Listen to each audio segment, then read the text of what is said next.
Hey guys, this video is a bit different than usual. I'm doing a market review of a certain trading day with live commentary. It's pretty hard to do so without a script when you're not English. But yeah, a lot of people wanted me to do this kind of video, so when I'm doing this again and again, I will get better at this. Enjoy the video. Okay, so guys, welcome to this new video. Today I decided to do a little market review of yesterday's trading. Yesterday's trading was Monday the 13th February 2023, and we are just going to see what the markets were doing. I don't want to make this video too long, so let's get right to the point. So last week's lows up until Friday, it was on Tuesday the 7th, and in Friday price took that low, but it was after London session and after New York session, as we can see. Then you have a little retracement, and in Asian price deeper. So at this point sell stops got activated. You always see a little retracement, but then price went further, again activating sell stops, and that tells me that this is a confluence for sellers, so an obvious confluence. So you see price retracing back up into this indecision candle, and when it did, price starts accumulating orders, in this case sell orders. So people are selling here. This is an obvious order block for me because it broke a structure over here, as retailers will say. Again, then you have this high. Just this is so obvious, so people are selling right here. So when Monday starts, I'm automatically looking for buys into this 1 hour fair value gap, and eventually maybe this swing high, 1 hour swing high. It's a beautiful place for liquidity. Just like here, this is a swing high, and there's a lot of liquidity above this swing high. And then we got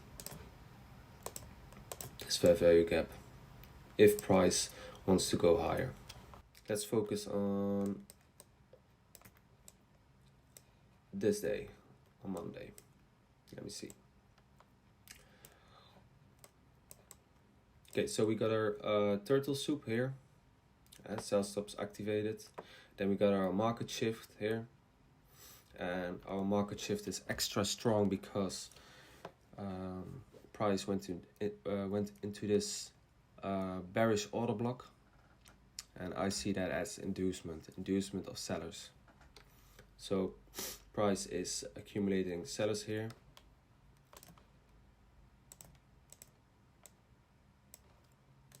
Like that. So, but I want to dive a bit deeper to the lower time frames to see what's actually happening here. So we go to the 15-minute chart. Okay, so here we got our market shift, and then price retraces to this point. So I'm curious, what is this point? Because you see price tapping it, then moving away again and again, and this is why I always mark the opening of New York midnight, because it tends to have a strong reaction.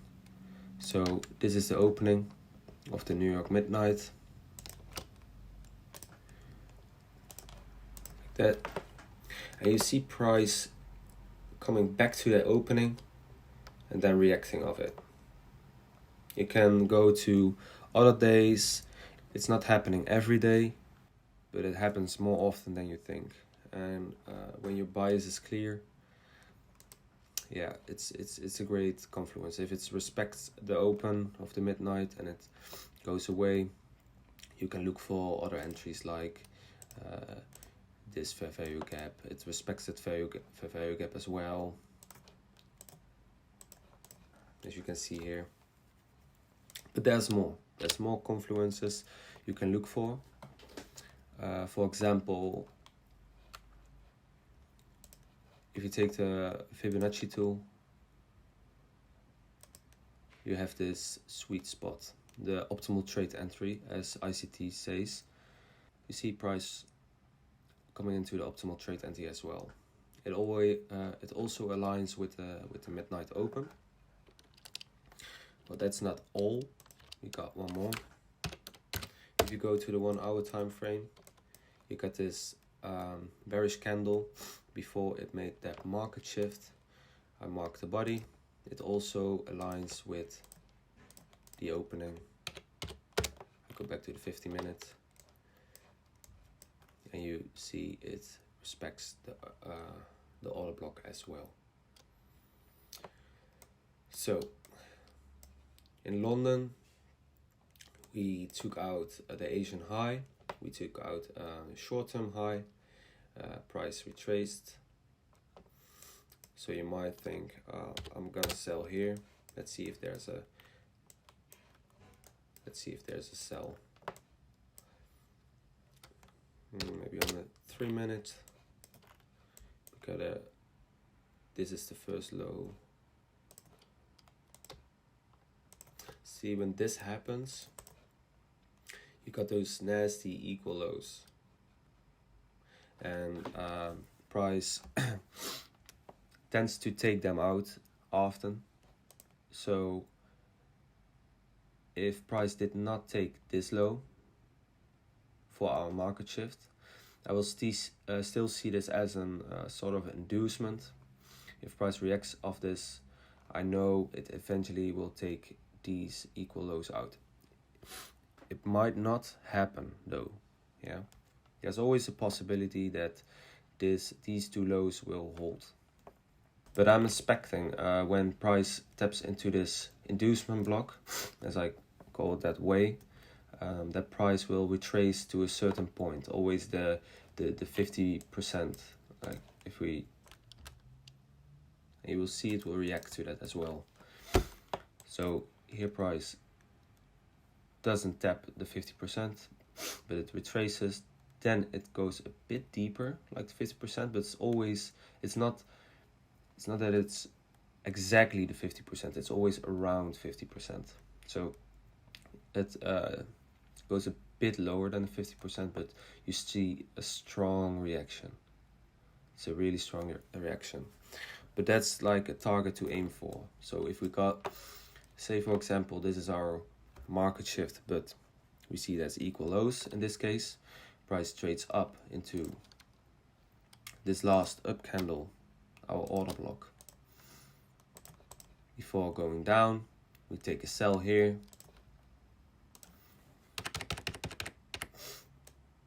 We place our stops. You know, it depends on the target. If we target the 50%, it's like 11 pips, and that's a 2.4 risk-reward ratio.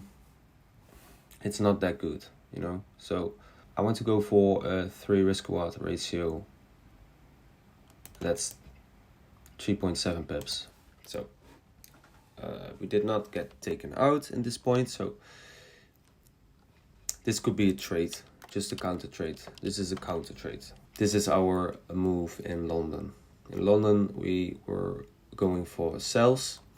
And when we see price respecting the opening, the OTE and the order block with a big displacement to the upside, you see these 3 candles. It's 4, but these 3 bullish candles. It's a pretty strong move. So then again, price between the London kill zone and New York kill zone is moving sideways. So lunchtime starts around here and it ends around here. You see price didn't move away from that, didn't move low from that. Price moved a bit higher, came back, a bit higher, came back, a bit lower, came above it again, and well, here it ends. So this is a strong accumulating of orders. So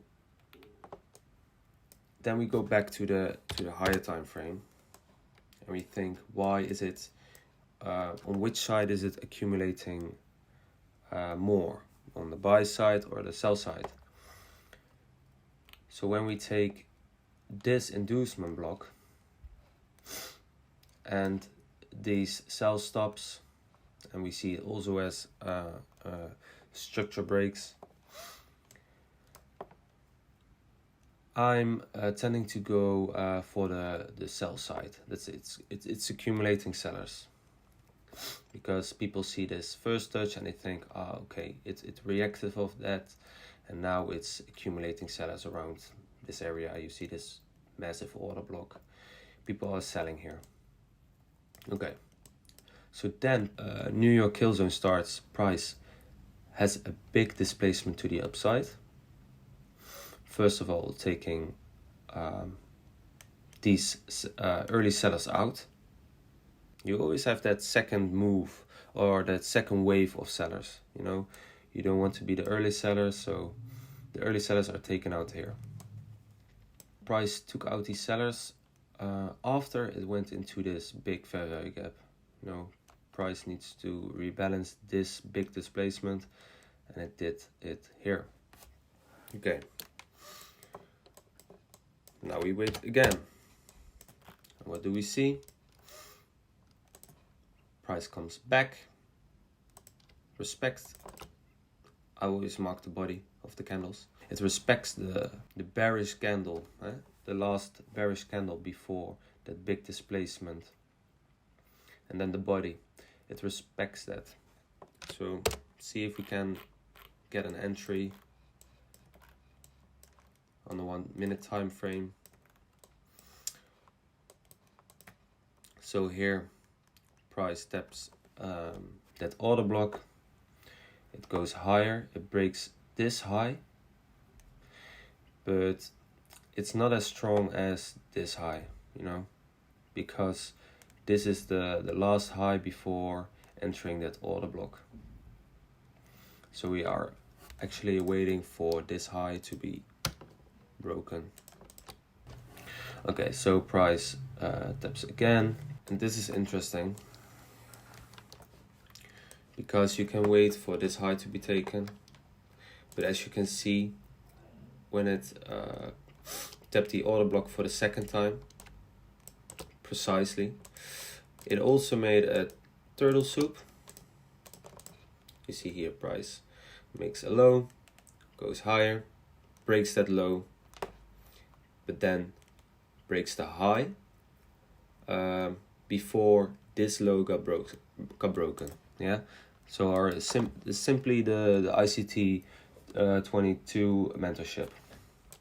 So it breaks this high, body doesn't need to close above. This is good as well. Probably on the 5 second time frame, you know, there's somebody closes above, so we don't need to look for that. Then you got the fair value gap. Price went in, say we should buy here, stops below this low, and then you can target this high, because this is the high that accumulated the second wave of sellers. You know, first wave, second wave. You could attack that high. It's a beautiful risk reward ratio, 4.6. And you also can target the fair value gap, the 1 hour fair value gap, and that's even better. But I always like to get in and out as quick as possible. So yeah, let's say that we waited for this high to be broken. Here it did not break yet, but the second candle after this candle broke it. Price made a little bit of a retracement to this high. It respected and went higher. Yeah, so we might wait until price goes back to the 50%. And that's what I want to do, because if you are going to buy here, let's say we buy here, it's in our premium, so our stop loss will be way bigger than when we are waiting for a discount like this order block. Okay, but price reacts to this high and went even higher. Okay, so then again, what do I see? I see no fair value gaps here, but I see one here. I will take my 50% and I will not measure it. I will measure it like this. I will measure it from the low to the high. But I also will measure it from this low and this high. Yeah, and then the 50% is here. Our fair value gap is below that, and this could be my a bit more aggressive entry, but it's also decent. And then you can place your stop like below this low. You can target this high as well. It's not as good, but it's more aggressive, you know. If you can manage to enter here, of course, it's way better than entering here. It's a bit more risky. But then you can also target the fair value gap if you're a more long-term trader, and then the risk-reward ratio is still pretty good. So see how we created our bias. I didn't go to the daily time frame. I just started on the 1 hour time frame. Looked what happened in the past. Did it activate some sell stops or buy stops? Just look for reasons why price should go a certain way, you know. In this case, I see these lows taken out, I see this fair value gap, and I think, okay, that fair value gap needs to get rebalanced. And you see when price rebalanced the fair value gap, it's accumulating again. Sellers, buyers, I don't care. Price went above, so my eyes automatically goes to this swing high here. Again, thank you for watching. I hope it was a bit clear with everything I wanted to say. Let me know if you liked the video and if I can improve anything. Have a nice day.